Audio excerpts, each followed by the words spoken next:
memiliki Allah seperti Engkau. Karena kami tahu kami punya hak-hak istimewa. Kami punya privilege dalam hidup kami. Kami dibedakan. Kami diistimewakan Tuhan. Karena kami anak raja segala raja. Kami anak pencipta langit dan bumi.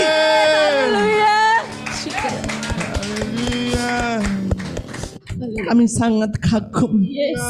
Kami sangat merasa begitu tersanjung sekali Tuhan, kagum, terhormat sekali. Maka itu tidak ada lain kecuali kami mau mencintai Engkau habis-habisan, gila-gilaan, mati-matian. Karena kami sudah mengerti tanpa Tuhan kami tidak pernah bisa berbuat apa-apa Tuhan. Bagian kami hanya melekat kepadamu. Bahkan Kau menjanjikan perjanjian berkat kepada kami. Dalam keturunan Abraham itulah kami Tuhan. Engkau menjanjikan semua kebutuhan kami Kau sediakan. Bahkan apa yang belum kami butuhkan Engkau sediakan. Bahkan kami tidak pernah kekurangan yang terbaik Tuhan.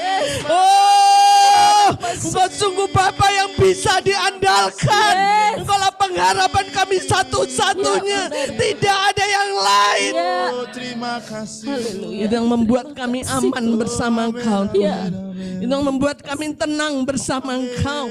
Sekalipun gandum secupak sedinar, tapi ketika kami bersama dengan Engkau, kami menjadi aman di tengah badai. Kami menjadi tenang di segala kegoncangan dunia ini Tuhan. Karena Engkau lah jaminan kami. Kami bersyukur Roh Kudus yang Kau materaikan kepada kami, yang menjamin bahwa kami pasti menikmati apa yang Kau sediakan bagi kami. Kami bersyukur Tuhan, Engkau terus memberikan warisan-warisan kekal, warisan keilahian, perkara-perkara kekal. Segala berkat sudah Kau sediakan bagi kami. Itu yang membuat kami tidak perlu khawatir, takut, cemas. Kami sungguh-sungguh sangat percaya penuh kepadamu Tuhan. Engkau jaminan hidup kami, Engkau kekayaan sejati kami, Engkau harta kami yang sesungguhnya. Benar. Terima kasih Tuhan, jadikanlah itu menjadi dasar keyakinan kami yang kuat. Sehingga kami tidak gampang didistrak, dialihkan oleh dunia ini. Dengan segala macam keinginannya, segala macam tipuannya, segala macam daya tariknya Tuhan. Tapi kami terus pastikan hati kami terus terhubung dengan Engkau. Terus fokus hanya kepada Engkau. Terus tertuju kepada Engkau. Dan hanya hidup oleh karena firman Tuhan. Terima kasih Tuhan, kami mau dengar firman Tuhan. Kami hidup firman yang memerdekakan dan mengubahkan hidup kami. Bukan firman yang hanya pengetahuan Tuhan, tapi betul-betul firman yang mencetak ulang hidup kami. Itu terjadi di tengah-tengah gerejamu pada saat ini. Roh Kudus, roh hikmat dan wahyu, itu yang membukakan kebenaranmu secara akurat dalam hidup kami. Baik yang di online maupun di onsite. Tanda-tandamu menyertai. Yang sakit disembuhkan. Yang terikat dilepaskan. Yang letih lesu dibangkitkan Tuhan. Dan biarlah sepanjang firman Tuhan dibagikan, nama Engkau ditinggikan dan dimuliakan. Segala puji, segala hormat, segala kemuliaan hanya bagi Tuhan. Di dalam nama Yesus kita katakan sama-sama. Amin. Puji Tuhan, silakan duduk Bapak Ibu. Shalom. Shalom ya. Saya percaya bahwa hari ini saudara haus lapar akan Tuhan. Amin.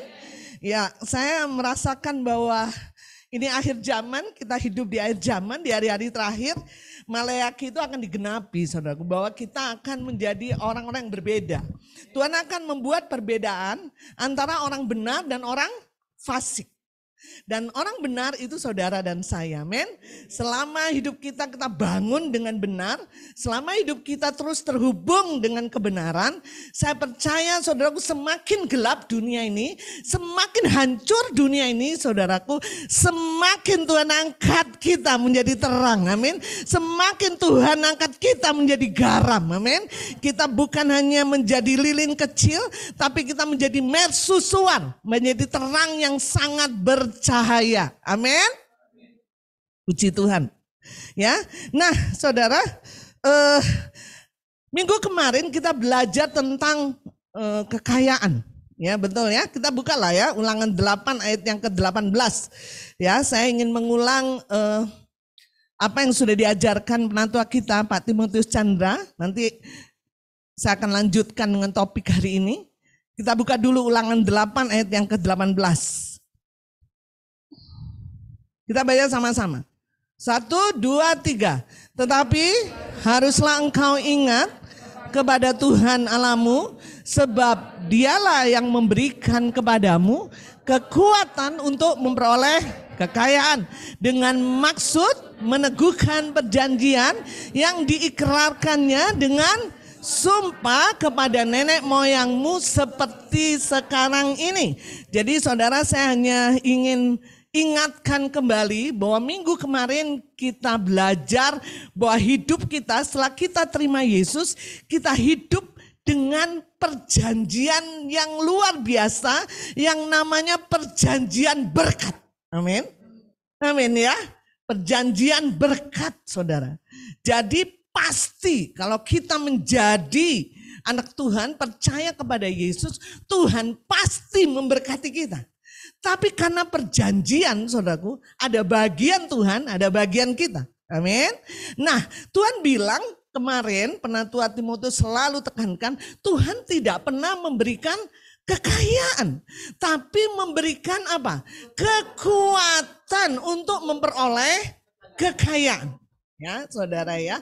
Dan kita sudah dengar ada 7 kekuatan, betul nggak ya? Saya nggak bahas satu-satu, tapi di situ ada bekerja, berusaha bagi yang pelajar, kemudian belajar ya, kemudian ada mengelola. Nah hari ini sebenarnya topiknya saudaraku mengelola harta kekayaan yang dipercayakan kepada kita. Tapi penatua Timotius kemarin sudah menerangkan dengan jelas. Jadi saya bingung, saya mesti khotbah apa lagi nih, gitu ya. Ya. Jadi yang kedua mengelola, yang ketiga hikmat, yang keempat memberi, kemudian yang kelima bergantung, saudara, yang keenam berkata-kata, dan yang ketujuh bersyukur. Nah, saudara yang kekasih, saya hanya ambil cuplikannya, ingatkan saya nggak akan khotbah lagi tentang mengelola, betul? Ya, saya ingin rindu Tuhan berikan hikmat kepada saya untuk melihat dalam sudut pandang yang berbeda ya. Jadi saudara, saya mau kupas kemarin, mengelola artinya bagaimana kita harus memprioritaskan Tuhan dalam seluruh kekayaan yang Tuhan berikan. Amin. Keuangan kita. Karena uang itu bukan milik kita. Betul? Kita ini hanya pengelola, hanya bendahara. Uang kita semuanya mau sedikit mau banyak, uang kita ini semuanya milik Tuhan. Karena hidup kita bukan milik kita lagi. Jadi uang kita ini semuanya milik Tuhan. Jadi kita harus kelola sesuai dengan apa yang menjadi majikan inginkan. Karena ini bukan milik kita, tuannya adalah Tuhan.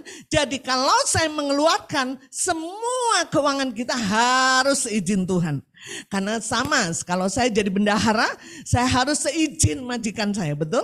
Karena kita bukan pemilik keuangan kita, tapi kita pengelola itu ya. Dan Tuhan sudah berikan benih mana roti, betul? Jangan kata penatua kita ya, jangan makan sama-sama. Mangga itu jangan, buah mangga dimakan sama, kalau orang Jawa bilang polok-poloknya ya, bijinya. Kalau itu dimakan semuanya, tidak akan ada benih mangga lagi yang tumbuh. Jadi dalam mengelola keuangan kita harus, mana yang harus kita tabur, mana yang kita makan ya, mana benih, mana roti. Amin. Ya, terus kemudian kita kelola. Ya, kemarin sudah diajarkan bagaimana prioritas kita harus perpuluhan. Itu membuka tingkap langit, betul nggak? Persembahan. Kemudian Tuhan katakan penatua katakan jangan hidup boros, jangan hidup mewah. Nah, saudara, saya nggak akan kupas tuntas itu ya. Ya, karena kemarin sudah banyak disampaikan. Saya percaya Ibu Rita nanti minggu depan juga sampaikan itu lagi, saudara. Ya, jadi saya mau kita mendengar firman Tuhan hari ini. Saya rindu supaya Roh Kudus bukakan tentang kekayaan dalam sudut pandang yang berbeda. Amin. Saudara siap? Amin. Saya mau tanya nih sekarang, Bang Nando, seberapa kayakah saudara?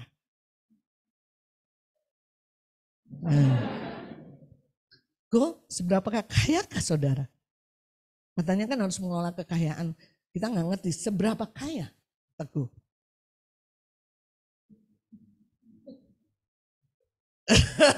Saudara, kalau saya tanya kepada saudara, seberapa kaya saudara? Otak kita langsung mikir, uang saya di dompet berapa ya? Betul nggak? Mobil saya berapa ya? Betul nggak saudara? Saudara akui saja, jujur saja. Kalau ada orang berkata, berapa kayakah kamu? Tari, langsung di otak. Rumah nggak punya. Numpang. Nggak ada deposito, nggak ada tabungan. Saya bukan orang kaya, Mbak. Saya orang miskin. Saudara, kalau kita tanya seberapa kaya, kita punya definisi tersendiri. Itu cetakan dunia. Betul nggak saudara?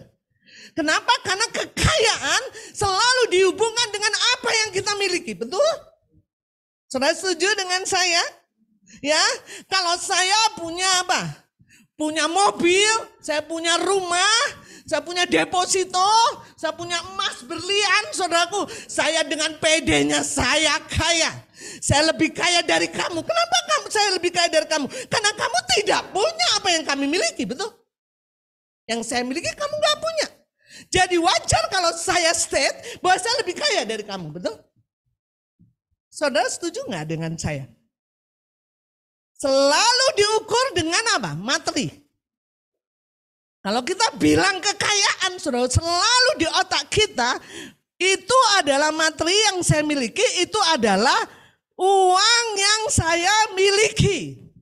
Saya rindu hari ini, Tuhan bukakan kekayaan dengan sudut pandang Tuhan. Amin. Amin. Allah ingin saudara kaya. Tapi kekayaan yang benar. Kita buka firman Tuhan. Ibrani 10 ayat 34.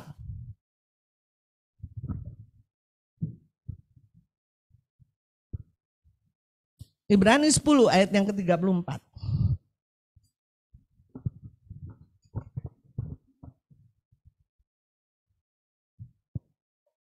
Kita baca sama-sama. 1, sudah ketemu semua, lihat sini, ini penting banget saudara. 1, 2, 3. Memang kamu telah turut mengambil bagian dalam penderitaan orang-orang hukuman. Dan ketika harta kamu dirampas, kamu menerima hal itu dengan sukacita. Sebab kamu tahu bahwa kamu memiliki harta yang lebih baik dan menetap sifatnya. Saudara, ini bicara tentang Paulus bilang bahwa orang-orang di Ibrani mau menderita karena Kristus, saudara ya.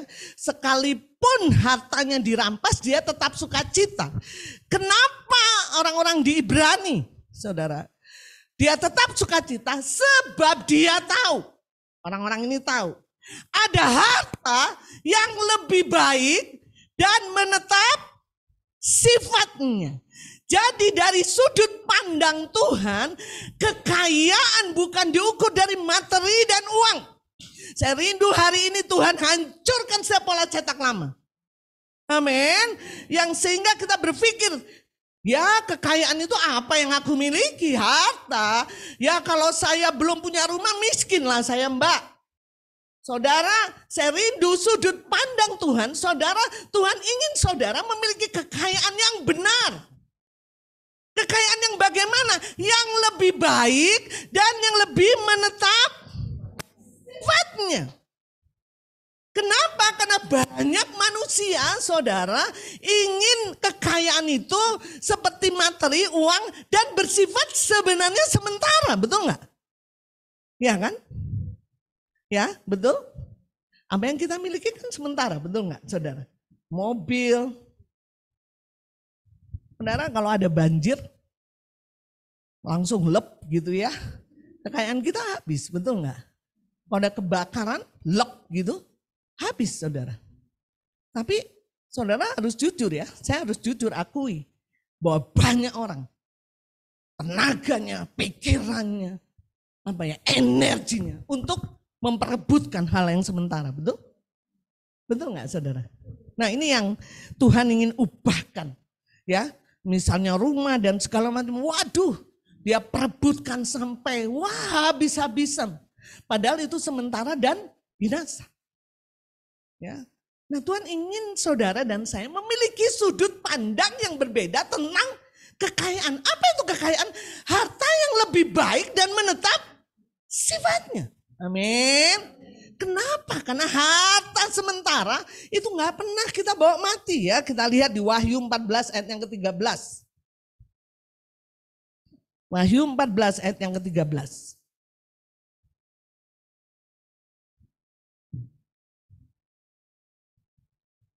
Kita akan baca sama-sama. 1, 2, 3. Dan aku mendengar suara dari surga berkata, tuliskan, berbahagialah orang-orang mati yang mati dalam Tuhan. Sejak sekarang ini, sungguh kata Roh, supaya mereka boleh beristirahat dari jerih lelah mereka, karena segala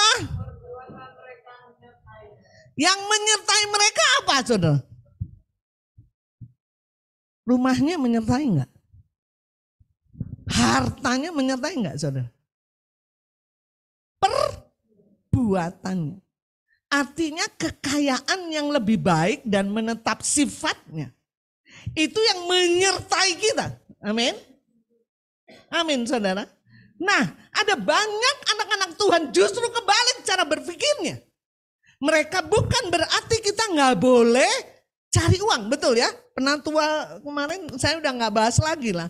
Bukan itu yang saya maksud. Kalau begitu kita nggak usah cari uang dong, Mbak. Kita cari aja sesuatu yang kekal. Enggak begitu, betul nggak? Ngerti ya? Kan Tuhan berikan kemampuan. Cuman jangan sampai fokus hidup kita, energi kita, semua tenaga kita cari untuk hal-hal yang sementara. Betul nggak? Karena itu tidak bisa menyertai kita kembali kepada Tuhan. Betul? Ya, betul. Saudara, saya cerita kayak begini, karena anak-anak muda saja sudah dicetak seperti itu. Betul nggak?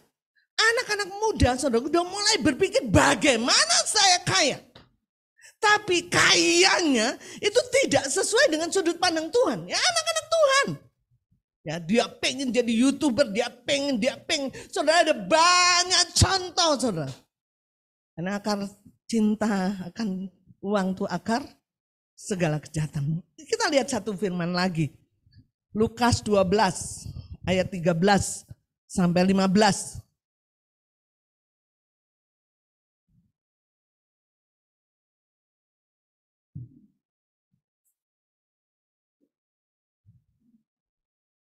Kita akan baca sama-sama ya. Saya akan bacakan saja kan ini Lukas 12 ayat 13 sampai 15. Seorang dari orang banyak itu berkata kepada Yesus, "Guru, katakanlah kepada saudaraku supaya ia berbagi warisan dengan aku." Saudara, ada banyak orang yang punya masalah di warisan. Ini ayatnya ya. Cuma baik-baik. Seorang dari orang banyak itu berkata kepada Yesus, karena dia udah nggak bisa lagi menyelesaikan dengan saudaranya. Dia ngomong, "Yesus, kamu tolong dong saya. Katakan kepada saudaraku supaya ia berbagi warisan dengan aku." Terus lanjut. Tetapi Yesus berkata kepadanya, "Saudara, siapakah yang telah mengangkat aku menjadi hakim atau pengantara atas kamu?" Ya, terus lanjutnya ayat yang ke-15. Katanya lagi kepada mereka, "Berjaga-jagalah." Ini ngomongnya kepada siapa? Kepada saudara yang pengen warisan. Betul nggak? Berjaga-jagalah dan waspadalah terhadap segala. Makanya gak usah mikir warisan, saudara. Yesus yang bilang kau tamak katanya. Berjaga-jagalah dan waspadalah. Kalau itu memang ketetapan Tuhan buatmu, pasti datang, betul gak? Berjaga-jagalah dan waspadalah terhadap segala ketamakan. Sebab walaupun seorang berlimpah-limpah hartanya, hidupnya tidaklah tergantung dari kekayaan itu. Amin. Artinya begini, hei kamu jangan mikirin itu. Sekalipun sekarang warisan banyak, ya kamu punya berapa triliun, hei hidupmu, siapa yang ngomong? Yesus ya. Hidupmu gak tergantung dengan kekayaan. Kekayaan yang bagaimana? Kekayaan yang dunia. Ngerti ya? Kekayaan yang sudut pandang dunia. Pikirkan, saudara. Jadi saudaraku, saya rindu sekali hari ini, jangan sampai energi kita semuanya kita fokuskan hanya untuk kekayaan. Betul? Artinya kekayaan yang definisinya dunia, materi, uang, saudara. Kenapa? Karena hidup seseorang tidak tergantung daripada kekayaan. Saudara, kalau saudara baca beberapa daily devotion, renungan harian beberapa minggu yang kita kirim lewat GKK di Lembang Group, ya, di situ Pastor Stephen bilang bahwa hari-hari ini semuanya digerakkan oleh uang, betul nggak? Ya, kehidupan seseorang itu digerakkan oleh karena uang. Karena mereka berpikir kalau saya punya uang saya safety, saya aman. Apalagi zaman krisis kayak begini, ya krisis pangan, krisis energi. Kalau saya nggak nimbun uang, saya nggak akan aman, gitu ya. Ya, orang berpikir bahwa ketika dia memiliki uang banyak, saudara, ya, maka hidupnya akan aman. Orang punya uangnya banyak, dia merasa hidup tenang. Ini tipuan, betul nggak saudara ya?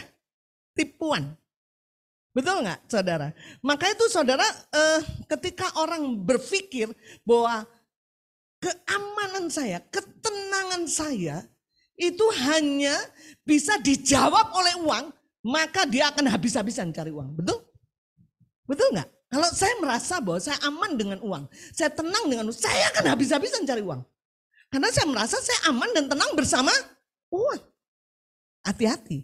Ini iblis sedang menyusup di sistem Babel yang sekarang ini. Di zaman ini untuk menggerakkan segala sesuatu dengan uang. Karena uang, untuk uang saudara. Ya Mbak, memang kan kalau nggak ada uang kita nggak bisa ngapa-ngapain. Memang saya setuju segala sesuatu mesti ada uang. Tetapi keamanan dan ketenangan kita bukan karena uang, betul? Yes? Dan jangan takutlah bahwa perjanjian berkat ada pada kita. Amin. Nah, yang kita mau saudaraku supaya kita semakin ngerti. Jangan kita berjuang habis-habiskan memperebutkan hal-hal yang sementara. Sementara Tuhan ingin kita kaya dengan benar. Yaitu kaya dengan yang harta yang sifatnya lebih baik dan menetap. Betul nggak? Tadi yang kita ngomong ya. Maka itu saudaraku, hari ini saya ubah judul topik saya khotbah dengan mengelola keuangan dengan kekayaan yang sejati. Amin. Ya, kekayaan yang sejati. Jadi jangan hubungkan dengan materi dengan uang, saudara. Nah, kekayaan sejati hakikinya, saudara, berarti itu persoalan hati. Betul nggak, saudara? Saya sekarang tanya, apakah hati kita sekarang ini terletak pada hal yang sementara atau terletak pada hal yang kekal? Kalau hati kita terletak pada hal yang sementara, saya percaya kau akan habis-habisan kejar hal sementara. Uang. Amin. Tuhan gak mau. Amin. Supaya kau memiliki sudut pandang kekayaan yang benar. Jadi harusnya kita selidiki hati kita. Hati kita harus terletak pada hal-hal yang kekal. Dan ketika hati saya terletak pada hal-hal yang kekal, percayalah, perjanjian berkat itu akan terjadi atas hidup. Itu tuh otomatis, saudara. Amin. Jadi saudaraku, kekayaan sejati bukan masalah materi, bukan masalah uang, bukan segala harta yang kita miliki, tapi masalahnya persoalan hati. Betul nggak saudara? Begitu hatimu condong pada hal yang sementara. Saya mau saksi saudaraku, dulu itu pegawai negeri itu gajinya kecil banget. Saya dulu pernah kasih tahu ya ke saudara, sebulan tuh gajinya cuma 25.000. Zaman dulu ya, maksudnya 50 perak pun masih berharga. 2 minggu saya sudah nggak punya uang. Waktu itu saya belum bertumbuh, belum lahir baru. Dan keluarga kami, saudara, Santi ada di sini, itu dari kecil itu sudah ditanam tentang kompetisi. Kamu kalau nggak kaya, kamu nggak akan dihormati. Kamu kalau nggak kaya, kamu nggak akan bisa mengangkat derajat keluarga. Jadi dari kecil kami udah mulai berpikir gimana caranya kaya. Ya Santi. Makanya kami berhasil semua saudara. Dalam artian ya ada tekanan itu ada membuat tapi kemudian bertobat saudara ya. Tapi artinya akhirnya segala hal, ya, semua energi, bagaimana caranya supaya kaya. Bapak saya, saudaraku, rapotnya nilai 8 gak akan dipuji. Sebelum nilainya 10, udah nilai 10 gak dipuji juga. Dia bisa membedakan itu, satu keluarga yang kaya servisnya beda dengan anak yang miskin. Sebelum bertobat ya, keluarga saya belum bertobat. Jadi saudara bisa gambarkan. Jadi kamilah korban bagaimana ketika keluarga mencetak pola asuh yang salah dan mengejar hal yang sementara, kekayaan yang tidak seperti Tuhan definisikan. Akhirnya saudara, saya dulu pegawai negeri pulang jam 2. Saya kerja lagi saudara. Anak cabang Telkom ya, harus dandan karena sekretaris. Jadi ganti dandan. Bekerja sampai jam 6 malam. Apa ada pikiran saya pulang bawa mobil. Kenapa? Kalau saya bawa mobil, orang tua saya servisnya kepada saya berbeda. Saya lebih dihargai. Masyarakat lebih menghargai. Dulu kan harga mobil mahal saudara. Dan saya lumayan itu dapat dari anak cabang Telkom saudara. Itu perusahaan swasta kan. Dulu Telkom masih booming-boomingnya saudara. Ibu saya nggak tahu. Apa yang terjadi saudara? Saya kenakan semua energi. Fokus kepada hal yang sementara. Tuhan goncangkan saya. Saya sakit saudara, tifus. Tifus kan seminggu 2 minggu harusnya sembuh ya. 3 bulan di rumah sakit. Sampai saya jadi ibu RT saudara. Mau bolak-balik pasiennya ganti gitu kan. Karena saya paling lama. Habis semua tabungan saya. Itulah yang dimaksud, hidupmu tidak tergantung dengan kekayaan yang kamu miliki. Amin. Daripada kita capek, lebih baik kita ikuti apa yang Tuhan mau. Amin. Biarlah kita memiliki kekayaan yang sejati. Amin. Yang kekal. Tapi kekayaan sejati itu persoalan hati. Betul? Apakah hati kita terletak pada hal yang sementara? Atau kita terletak pada yang kekal. Apakah 100% waktu saya cari untuk hal yang sementara, ataukah saya memprioritaskan hal yang kekal? Enggak salah kita bekerja semuanya, tapi harus tanya hati kita. Saya terletaknya di mana? Amin. Yang kedua, apakah keinginan hati kita yang terdalam? Saya tanya lagi ya mantuku, apakah keinginan hatimu yang terdalam? Dikorek-korek. Sebenarnya saya ingin gaji 15 juta mbak sebulan. Jauh di lubuk hati, betul nggak saudara? Saudara kalau saudara korek-korek hatimu, kau akan tahu sebenarnya kamu tuh nyari yang kekal. Atau nyari sementara. Korek-korek. Rasanya kalau belum punya rumah itu belum nyaman mbak. Kalau ngontrak gini, begini. Enggak salah. Tapi masalahnya kalau kau terus fokus di situ, kau salah alamat, betul nggak? Ngerti ya? Karena kekayaan yang sebenarnya bukan itu, ngerti? Dan percayalah, Tuhan udah selama hidupmu benar, hidup dalam perjanjian berkat, tinggal tunggu waktu, betul nggak? Ada waktu untuk ini, ada waktu untuk ini, ada waktu ini, amin. Jangan mau didistrak, amin. Nah sekarang korek hati. Sebenarnya apa sih keinginan kita? Mbak, kayaknya kalau saya belum pergi lihat Menara Eiffel, Mbak. Saya dalam hati belum puas. Saudara, hati kita ini kalau dikorek-korek.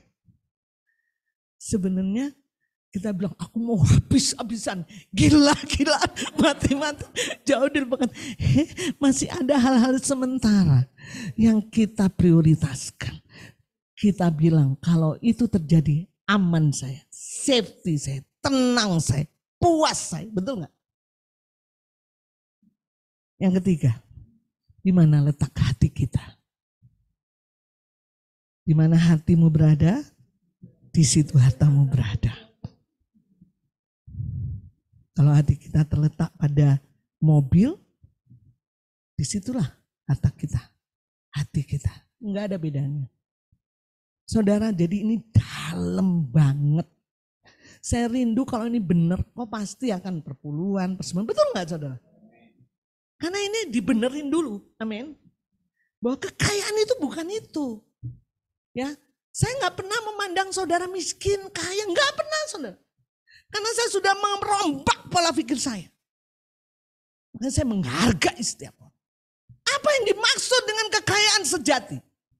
Saudara, kekayaan sejati adalah perkara-perkara kekal yang ditempatkan dalam hidup kita. Amin. Itulah kekayaan saudara. Apa itu? Perkara-perkara kekal yang ditempatkan di dalam hidup kita. Apa itu? Kedamaian, sukacita, iman, kesabaran, pekerjaan baik. Betul nggak saudara? Saudara, saya melihat mungkin secara materi, secara uang, Ibu Gultom tidak punya apa-apa. Masih harus hidup di bedeng saudara, di tengah-tengah tanah kita. Tapi ketika dia tidak punya apapun, dia merasa damai. Dia bilang, kok saya nggak khawatir ya? Kok saya nggak takut ya? Saudara, dia lebih kaya daripada si B yang depositonya miliaran, tapi dia nggak bisa tidur. Betul nggak saudara? Yes. Amin saudara. Ketika kau bersuka cita, amin. Sekalipun pohon ara tidak berbuah, waduh, udah menderita di ini, tapi dia tetap aja suka cita. Dia saudaraku punya uang 1 juta di dompet, koyok banyak, aneh. Uangnya banyak 1 juta masih khawatir. Ya kadang-kadang saya harus bawa 2 juta di dompet, kalau 1 juta saya belum safety. Ini sudah ditimpa tangga, menderita segala macam, senyum aja sukacita, kaya engkau. Amin saudara. Bagi saya saudara, kekayaan ketika orang dalam segala hal, badai apa, dia tetap berdiri dan memiliki dasar keyakinan teguh. Itulah orang kaya. Amin. Karena ada banyak perkara kekal dalam hidupnya. Amin. Saya rindu saudara mulai berubah sudut pandangnya. Jadi ketika tetanggamu mulai kaya, kok gak usah iri. Amin. Orang lain punya jam lebih bagus, gak usah iri. Handphonenya lu gak usah iri. Karena di dalam Tuhan kekayaanmu bukan itu.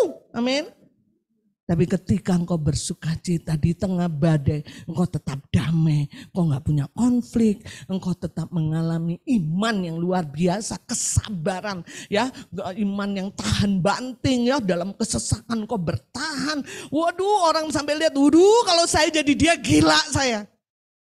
Tapi dia bisa ya, kaya dia. Amin. Jadi apa perkara-perkara yang kekal ditempatkan dalam hidup kita, itu kekayaan sejati, saudara. Dan itu akan menyertai kita. Amin. Yang pertama itu. Yang kedua, perkara-perkara yang kekal yang kita tempatkan kepada orang lain. Contoh, saya punya anak rohani, hampir semua ini anak rohani saya. Saudara, kalau saya tempatkan perkara-perkara kekal dalam hidupnya, saya mulai impartasi hal-hal yang kekal yang saya miliki, engkau kaya. Amin. Saya nggak punya anak secara kandung, saudara. Tapi saya kaya karena saya punya banyak anak rohani. Amin. Itu cukup buat saya. Makanya saya selalu bilang, kalau ulang tahun gak usah lah banyak dikasih ini kasih itu. Hidupmu berubah. Itu membuat saya kaya. Amin. Karena saya sedang menempatkan perkara kekal pada orang lain. Itu yang harus kita kejar. Amin. Jadi kekayaan sejati itu persoalan hati. Amin saudara, setuju dengan saya? Ya, kalau kau menderita, kau menang, keluar ini menang, kalau aku berguru sama engkau. Saudara, ada seseorang ya saudara, teman saya, dia bilang, Yus, saya dulu sebelum ikut Yesus, lihat suami saya bergaya sedikit, papa selingkuh ya, gini gitu. Oh minyaknya beda aja, papa selingkuh ya, gini gitu. Ini nggak pulang berapa bulan Yus, saya nggak pernah cek, saya nggak pernah apa, dia datang sampai saya layani dia.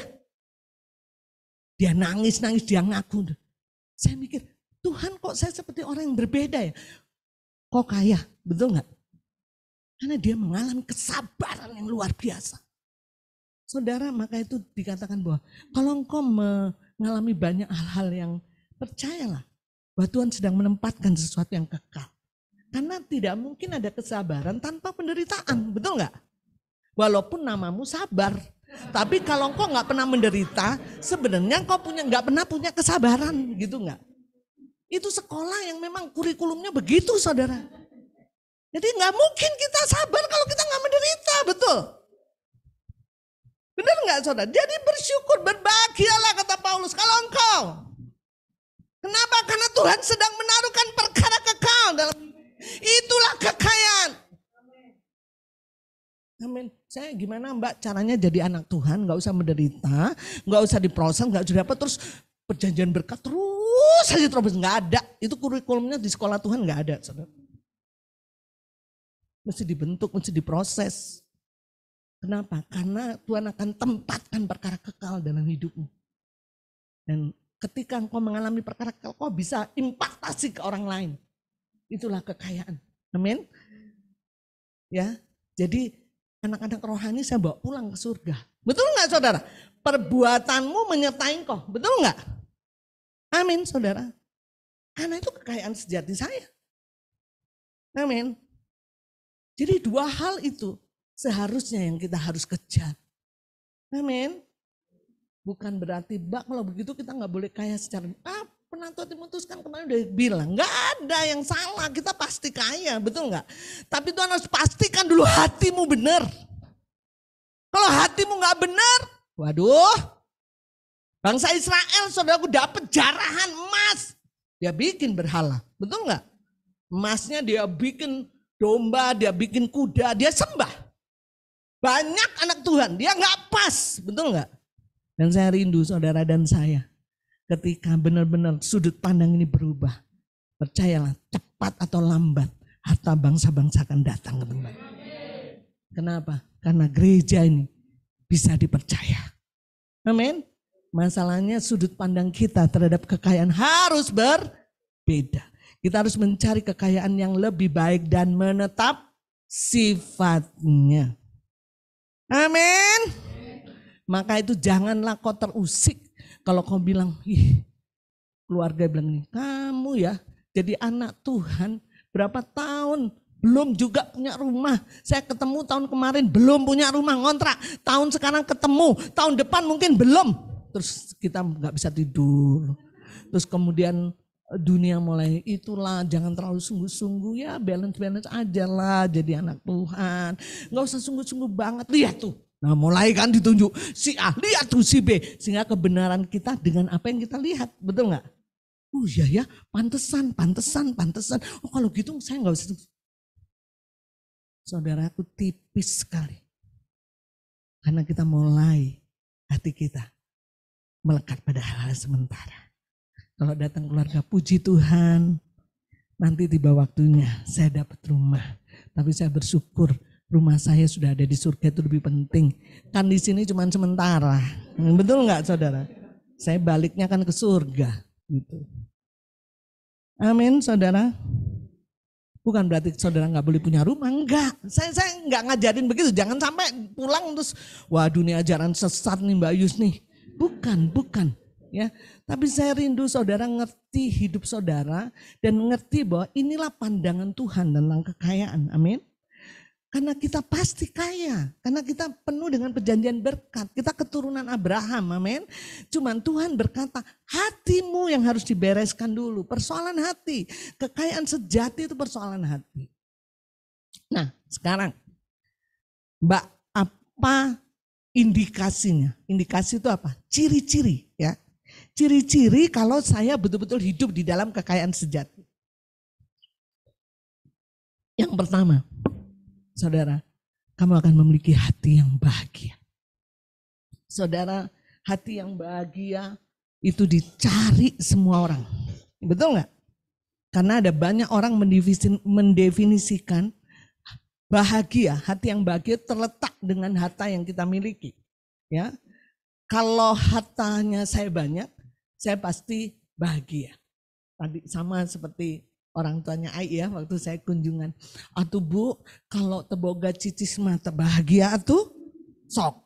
Pikirkan ke ibu. Enggak Pak, bukan itu. Orang banyak cicis juga banyak yang bunuh diri, bilang gitu. Jadi saudaraku, dunia sudah sangat mencetak kalau kebahagiaan kita ini terletak pada harta yang kita miliki. Padahal saudaraku, kekayaan sejati, indikasinya kalau kita punya kekayaan sejati, kita punya hati yang bahagia. Kenapa? Bukan karena harta yang kita miliki, tapi karena kehadiran Allah dalam hidup kita. Amin. Ya, kehadiran Tuhan dalam hidup saya itu membuat saya bahagia. Saudara setuju dengan saya? Ya. Jadi saudara punya harta banyak, kalau saudara nggak ngalami kehadiran Allah, nggak bahagia. Kehadiran Allah membuat kita bahagia. Kebahagiaan terletak seberapa kita intim dengan Tuhan. Seberapa Tuhan hadir dalam hidup saya. Sehingga kita tidak memerlukan hal-hal yang lain. Itu bahagia. Sehingga saudara ditaruh di hutan, bahagia. Saudara ditaruh di istana, bahagia. Betul nggak? Jadi sekeliling apa yang ada di tidak membuat, tidak mempengaruhi kau bahagia. Karena bahagiamu itu tergantung dengan kehadiran Allah. Dimanapun kau bisa bahagia. Amin. Karena kehadiran Allah. Amin saudara. Ya. Yang kedua, hati yang baik. Kita lihat Matius 6 ayat 19 sampai 21.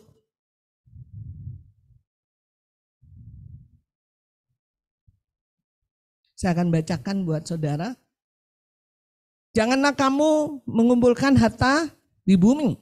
Di bumi ngengat dan karat merusakkan dan pencuri membongkar serta mencurinya. Terus, tetapi kumpulkanlah bagimu harta, sampai di sini dulu. Kumpulkan bagimu harta di surga, itu pekerjaan kekal tadi ya, perkara-perkara kekal dalam hidup kita. Kita sedang mengumpulkan perkara-perkara kekal. Di surga ngengat dan karat tidak merusakkannya. Dan pencuri tidak membongkar serta mencurinya. Lanjut. Karena dimanapun, dimana hartamu berada, di situ juga hatimu berada. Jadi saudara, kita memiliki hati yang baik. Hati yang bermurah hati. Ya, hati yang terus menyebarkan kebaikan, itulah harta kita. Amin. Itu ciri-ciri orang yang sudah memiliki kekayaan sejati. Yang pertama, hati yang bahagia. Yang kedua, hati yang baik. Ya. Hidupnya penuh dengan kebaikan. Karena kita selalu fokus pada perkara yang kekal. Karena di mana hatimu berada, di situ hartamu berada. Karena harta kita adalah harta yang kekal. Dan kita terus berbuat baik. Hati yang baik. Yang ketiga, 2 Korintus 6 ayat yang ke-10. Hati yang puas, saudara.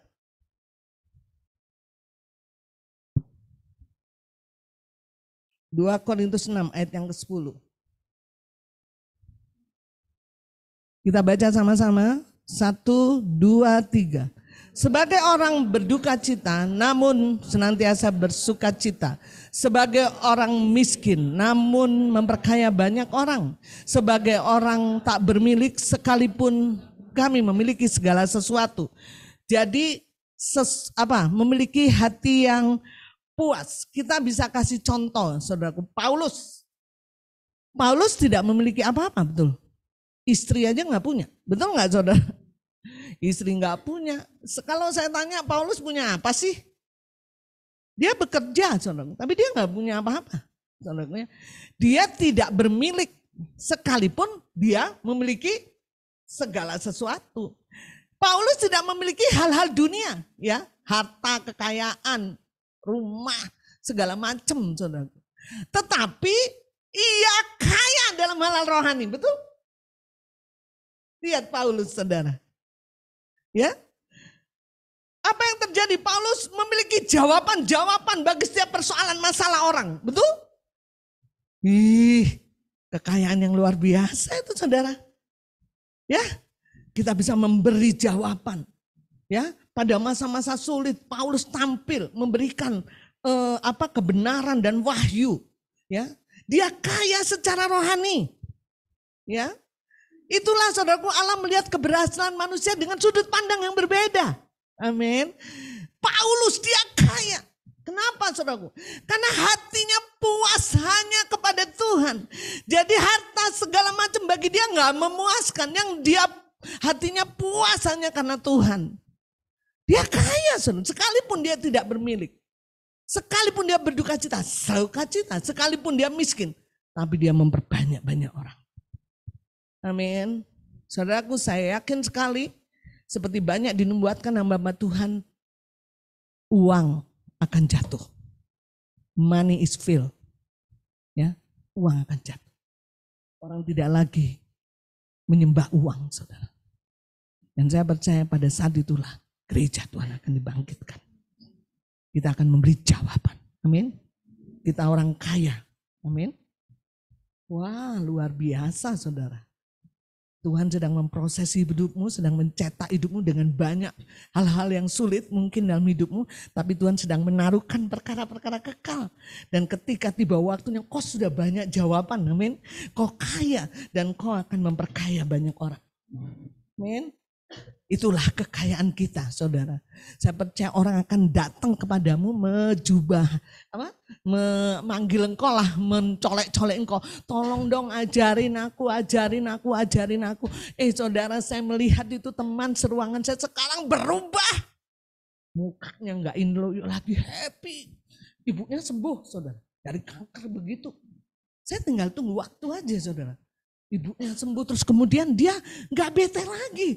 Ya, dia selalu katakan happy. Itu rahasianya. Hati yang gembira. Dan saya sekarang lebih leluasa cerita tentang kebaikan Tuhan. Saya udah nggak tahu dengaling-aling. Walaupun dia masih ngumpulin mau naik haji, terserah. Tapi saya percaya bahwa yang dia butuhkan adalah kekayaan yang dalam hidup kita. Ya, saudara, Tuhan izinkan banyak hal untuk memperkaya kita dengan perkara-perkara kekal. Amin. Maka itu jangan protes sama Tuhan. Kenapa ya? Wow, tanda tanya banyak gitu ya. Kenapa saya harus kawin sama dia? Kenapa saya harus menderita? Kenapa? Harusnya begini, harusnya begono, harusnya begini. Saudara, percayalah. Karena Tuhan ingin kau kaya dalam sudut pandang yang berbeda. Tuhan rindu ketika kau hadapi semua. Tuhan sedang melakukan perkara-perkara kekal dalam hidupmu. Sehingga kau punya dasar keyakinan yang luar biasa. Kau kaya dengan iman, kesabaran, amin. Damai, sukacita. Sehingga kita berkata, bersama Tuhan aku sanggup melakukan segala perkara. Amin saudara. Nah itulah hati yang puas saudara ya. Paulus dia nggak punya apa-apa, tapi dia hanya puas dengan Tuhan. Sama seperti Daud, saudara. Daud dia punya gundik. Waduh, banyak banget gundiknya. Dia punya istana yang megah. Tapi itu nggak mempengaruhi hidup dia. Dia bilang, satu hal yang ku minta, hanya dekat dengan Bapa. Amin, artinya kepuasan hatinya hanya Tuhan. Amin. Yang terakhir, hati yang damai. Kita lihat Amsal 10 ayat yang ke-22.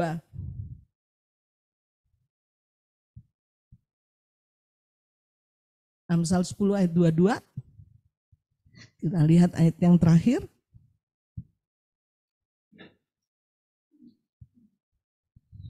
Kita baca sama-sama 1, 2, 3. Berkat susah payah. Ini siapa yang bilang saudara? Firman, ya kan Tuhan.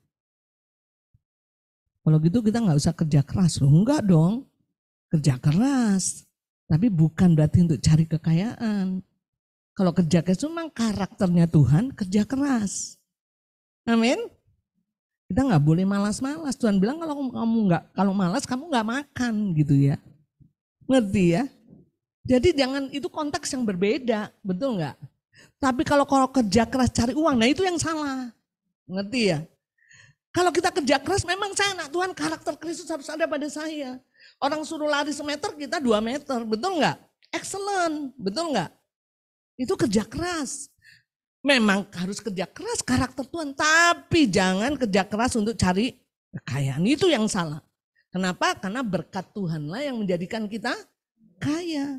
Susah payah kita tidak akan menambahinya. Jadi Tuhan juga nggak suka sama orang malas, saudara. Ya, jadi harus kerja keras. Tapi Tuhan yang berikan kekayaan. Amin. Hati kita damai. Tidak ada konflik. Di kantor yang lain dinaikin pangkat 2 pangkat. Saya nggak dinaikin, peduli amat. Betul nggak? Yang lain dikasih bonus 1 juta, kok saya cuma 100.000? Nggak usah ribut. Karena berkat Tuhanlah yang menjadikan kaya. Saudara, hidupmu tidak tergantung dengan gajimu. Karena engkau anak Tuhan. Hidupmu tergantung penyediaan surga atas hidupmu. Gajimu bisa 1 juta, surga bisa tambahkan sesuai dengan kebutuhanmu. Caranya bagaimana? Gak usah tanya. Caranya bagaimana? Karena aku gak punya, gak usah tanya. Amin. Dia sanggup membuka tingkap-tingkap langit. Dia sanggup memberikan mujizat bagimu. Dia sanggup menyatakan kebesarannya, saudara. Amin. Kayaknya kita nggak perlu ragu lah soal itu, betul nggak saudara? Karena hari demi hari kita terus melihat bagaimana pekerjaan Tuhan. Jadi kalau kau grundel, kau pusing, kau capek dengan gajimu, berarti ininya belum dibukakan oleh Tuhan. Kalau yang lain gajinya tinggi, saya enggak sih. Saudara, itu harus dibukakan. Sehingga kau mengerti. Kenapa saya harus bekerja keras? Kenapa saya harus ada di kerjaan A, kerjaan B? Karena disitulah Tuhan ingin kau menjadi domain pastor. Kau menjadi gembala untuk membawa banyak jiwa. Itu fokusmu. Amin. Kalau saya datang ke satu tempat bukan karena saya cari uang, cari apa. Karena penyediaan saya di surga, saya digaji wajar. Tapi hidup saya di sini karena Tuhan sedang membawa saya untuk menjadi domain pastor. Menjadi gembala di kerjaan saya. Saudara nggak perlu harus jadi pengkhotbah, saudara. Saya udah sekian tahun di sini nggak disuruh khotbah sama Bu. Nggak perlu, saudara. Betul nggak? Kau itu adalah pastor dimanapun. Ketika kau bekerja disitulah urusan kau cukup, urusan Tuhan. Amin. Saya sudah buktikan, saudara. Ya, terlalu banyak cerita yang ajaib. Kita sudah tahu semuanya. Kita semua ngalami, betul nggak? Harus fokusnya itu. Bagaimana orang-orang di sekitar saya boleh mengenal Tuhan lewat hidup saya. Itu fokus saya. Fokus Tuhan. Karena kau anaknya. Tuhan akan menyediakan dengan banyak mujizat. Tingkap langit terbuka, anggur yang terbaik. Oh, jalan-jalan selalu ada berkat, selalu ada anugerah. Tidak ada jalan buntu. Selalu ada jalan keluar. Pintu langit selalu terbuka. Itu bagian Tuhan. Amin. Makanya saudara gak boleh.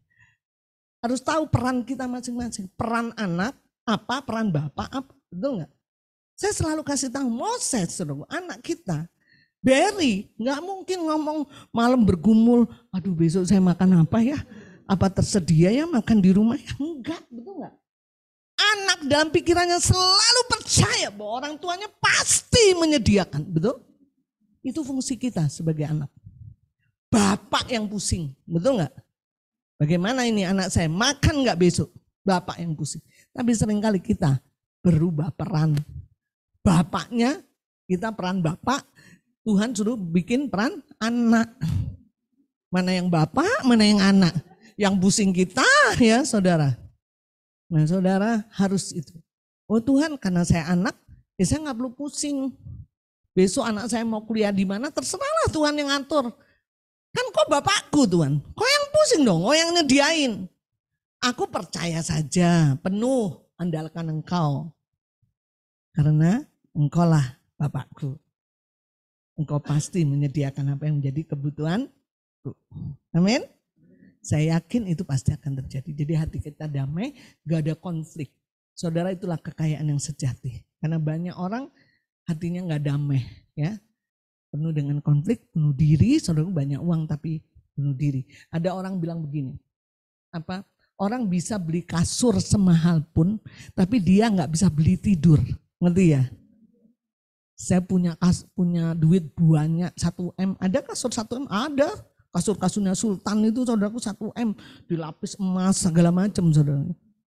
Tapi dia nggak bisa tidur, ngapain? Saudara tegur, ditikar saja. Lebih kaya mana saudara?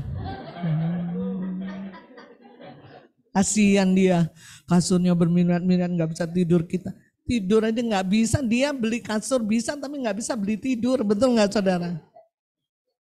Kita bersyukur kita orang kaya saudara. Banyak pantangannya ya, orang sakit dan segala macam. Makanya saudaraku jangan menganggap kekayaan itu dari sudut dunia. Amin.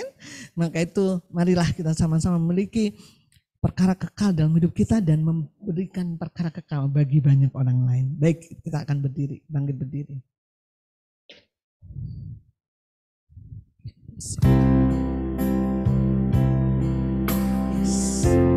Loso nama nasi. Terima kasih Tuhan. Hari ini Engkau membukakan kebenaran bagi kami bahwa kekayaan yang sejati itulah yang kami butuhkan. Itulah yang Engkau rindukan. Engkau rindu kami kaya dengan benar. Engkau rindu kami kaya yang memiliki kekayaan yang lebih baik dan menetap sifatnya. Kami tahu itulah kekayaan sejati Tuhan. Hati kami dipenuhi dengan perkara-perkara kekal. Ada damai, ada sukacita, ada kesabaran, ada iman Tuhan. Dan kami boleh memperkaya banyak orang, memberikan perkara-perkara kekal kepada banyak orang. Itulah kekayaan yang sejati Tuhan. Jangan biarkan kami didistrak oleh dunia ini dan kami mulai mengejar hal-hal yang sementara dan binasa. Waktu kami, tenaga kami mau bawa untuk mengejar kekayaan dunia. Tapi kami mau Tuhan hari ini Kau mengubahkan, Kau memandang kekayaan dengan sudut pandang yang berbeda. Hati kami puas hanya kepada Engkau. Hati kami bahagia karena kehadiran-Mu. Hati kami damai, hati kami baik. Itulah kekayaan Tuhan. Kekayaan bukan diukur dengan harta yang kami miliki, tapi kekayaan kami diukur dari perkara yang kekal dalam hidup kami. Kami sedang percaya Engkau sedang memproses hidup kami Tuhan, untuk Kau menaruhkan perkara yang kekal dalam hidup kami. Kau menaruhkan kesabaran, Kau menaruhkan iman, Engkau menaruhkan kasih setia, Engkau menaruhkan sukacita dalam hidup kami. Itulah Tuhan kekayaan kami. Maka itu kami percaya Paulus tidak memiliki apapun, tapi di hadapan-Mu dia kaya secara rohani. Demikianlah kami, sekalipun kami tidak bermilik, tapi kami memiliki segala sesuatu.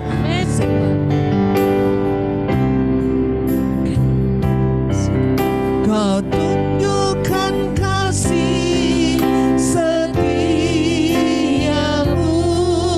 Kau menyediakan yang ku perlu. Kau sediakan kemuliaan dulu, sekarang dan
selidikilah hati kami. Biarlah kalau Kau selidiki hati kami Tuhan, jauh di lubuk hati apa yang kami harapkan dalam hidup kami. Tidak ada lain kecuali Engkau yang selalu hadir dalam hidup kami. Tidak ada kepuasan yang lain, tidak ada kebahagiaan yang lain kecuali hadirat. Oh Tuhan, hati kami hanya rindu melekat kepadamu. Sama seperti Daud, hanya satu yang kami minta, tinggal dalam bait-Mu, menikmati kemurahan. Kemala sekre, itulah kekayaan kami Tuhan. Kekayaan kami adalah Engkau. Kekayaan sesungguhnya adalah Engkau. Harta kami yang sesungguhnya adalah Engkau. Kami tidak mau kehilangan Engkau. Kami tidak mau menjadi miskin karena kami kehilangan Engkau. Kami boleh kehilangan apapun di dunia ini Tuhan, tapi ketika kami kehilangan Engkau kami miskin. Tapi kami tahu Tuhan, hanya kerinduan kami terus mengalami Engkau, tinggal dalam hadirat Tuhan. Hanya berkata cukup hadirat-Mu dalam hidup kami, cukup keberadaanmu dalam hidup kami. Kami tidak memerlukan hal yang lain. Hanya Engkaulah sumber sukacita kami. Hanya Engkaulah sumber kebahagiaan kami. Hanya Engkaulah sumber kedamaian kami Tuhan. Kami merasa tenang bersama dengan Engkau. Kami merasa aman bersama dengan Engkau. Karena kami tahu dunia ini sedang lenyap. Kami tidak mau fokus kepada hal yang sementara, tapi kami mau fokus kepada hal-hal yang kekal. Terima kasih Tuhan, terima kasih. Mari saudaraku angkat kedua tangan. Berkat Tuhanlah yang menjadikan kau kaya. Susah payahmu tidak akan pernah bisa menambahinya. Percayalah, kau hidup dalam perjanjian berkat. Allah merancangkan kelimpahan buat engkau karena Dia datang dan hidup itu penuh dengan kelimpahan. Dia datang dalam hidupmu dan Dia memberikan hidup, bukan hanya sekedar cukup, tapi hidup yang penuh dengan kelimpahan. Pencuri datang untuk mencuri, membunuh dan membinasakan, tapi Dia datang untuk memberikan kamu hidup, dan hidup itu penuh dengan kelimpahan. Jangan ragukan Dia, percaya penuh kepada Dia. Dalam keadaan yang sesulit apapun, percayalah Dia Bapa yang baik atas hidupmu. Dia Bapa yang berdaulat atas hidupmu. Dan sekalipun sepertinya belum dijawab, percaya Tuhan sedang mempersiapkan jawaban yang luar biasa atas hidupmu. Biarlah engkau setia menantikan Dia. Sama seperti Sadrak, Mesak dan Abednego berkata, sekalipun Tuhanku tidak menolong aku tetap akan menyembahnya. Sekalipun aku tidak ada dasar untuk berharap, aku tetap berharap juga kepada-Nya. Percayalah, Dia tidak pernah terlambat. Pertolongannya selalu tepat waktu. Kalau Tuhan izinkan kau sedang menanti, menantilah dengan setia. Percayalah, jawaban sedang diukir oleh Tuhan, sedang dipersiapkan oleh Tuhan, sehingga kamu boleh bersorak-sorai penuh dengan kemenangan demi kemenangan. Percayalah, terbit surya kebenaran bagi orang yang takut akan namanya. Disembuhkannya sayapnya, dan seperti lembu yang berjingkrak-jingkrak keluar dari kandang. Percayalah, kau akan mengalami kebaikan, anggur yang baru, nikmat kehidupan yang daripada kerajaannya. Kakimu akan berjejak lemak, kamu akan melihat pertolongan Tuhan yang luar biasa. Selalu ada berkat, selalu ada anugerah, selalu ada jalan keluar, tidak ada jalan yang buntu. Pintu selalu terbuka bagimu. Anggur yang terbaik selalu tersedia bagimu. Percayalah, Dia akan menyertai engkau dari sekarang sampai selama-lamanya. Kita katakan sama-sama, amin. Haleluya.